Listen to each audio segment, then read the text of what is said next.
इस बीच एक और बड़ी खबर, कोरोमंडल हादसे पर टीवी9 पर एक और बड़ा इन्वेस्टिगेशन। दोनों ट्रेनें आपस में नहीं टकराई थी। कोरोमंडल एक्सप्रेस के डिरेल डिब्बे दूसरे ट्रैक पर पहुंचे, दूसरे ट्रैक पर आ रही ट्रेन के पिछले डिब्बों से टकराए डिरेल डब्बे।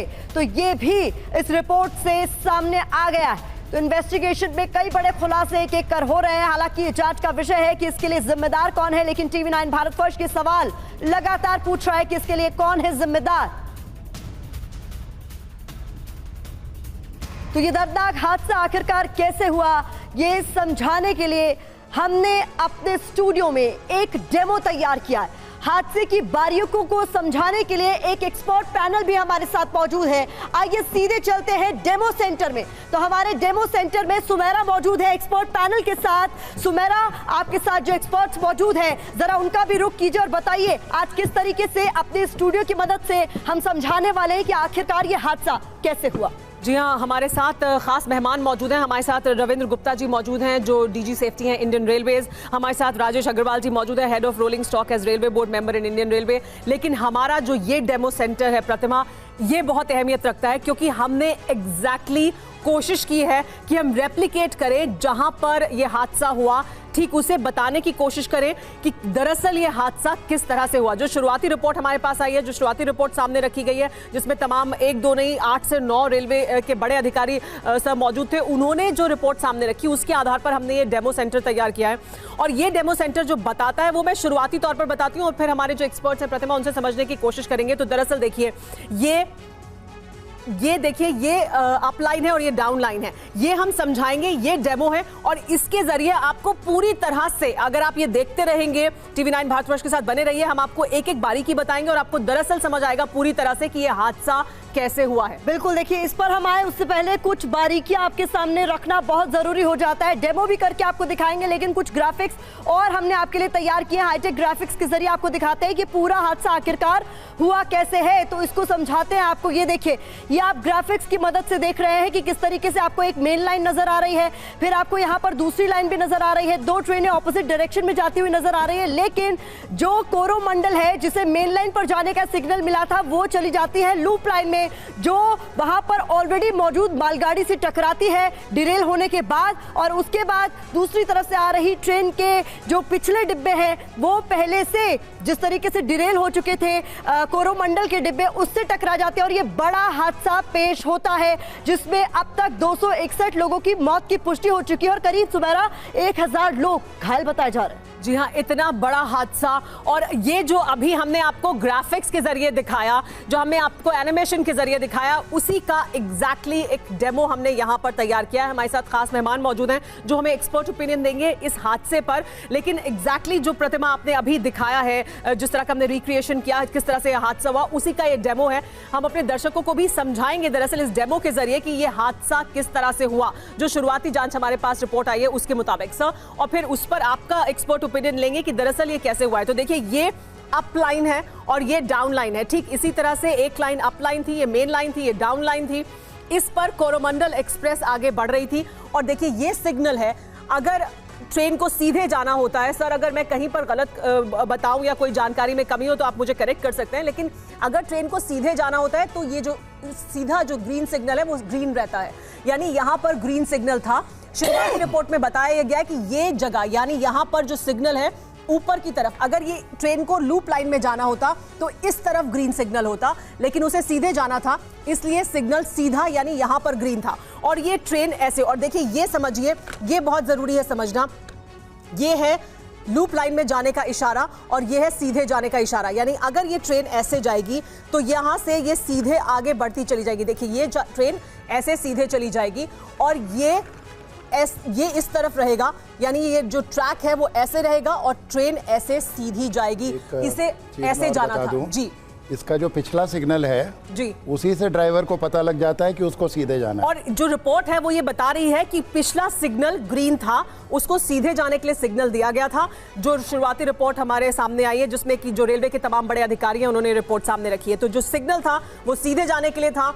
ट्रैक ऐसे होना चाहिए था, यानी ट्रैक का मूवमेंट ऐसे होना चाहिए था, ऐसे नहीं, ऐसे होना चाहिए था और ये सीधे चली जाती और कोई हादसा नहीं होता। लेकिन दरअसल क्या हुआ है ये समझिए, ये सिग्नल सीधा है लेकिन ट्रैक ऐसे था, यानी ये ट्रैक इधर ना होकर इस ओर था और ये ट्रेन जब यहां पर पहुंची है तो इस ओर मुड़ गई है। और यहां जैसे ही ये मुड़ी, ड्राइवर को एहसास हुआ कि ट्रैक गलत है, वो गलत ट्रैक पर जा रहा है। लेकिन ये भी जांच के दौरान अभी शुरुआती तौर पर हमें पता लगा है कि ट्रेन अपनी फुल स्पीड में थी, यानी 128 किलोमीटर प्रति घंटे के स्पीड पर ट्रेन चल रही थी।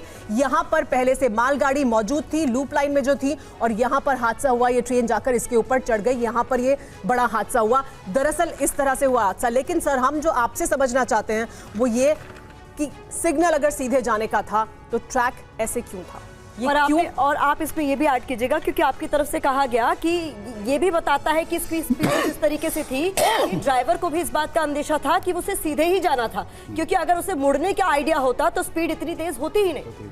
लेकिन स्पीड तेज थी, ड्राइवर सीधे जाना था। जैसे ही यहां पर मुड़ा, ड्राइवर को यह एहसास हुआ कि उसके पास सिग्नल सीधे जाने का है, लेकिन ट्रैक ऐसे है, गाड़ी ऐसे मुड़ती है। सर, ये कौन सी कंडीशंस होती हैं जब इस तरह की घटना हो सकती है?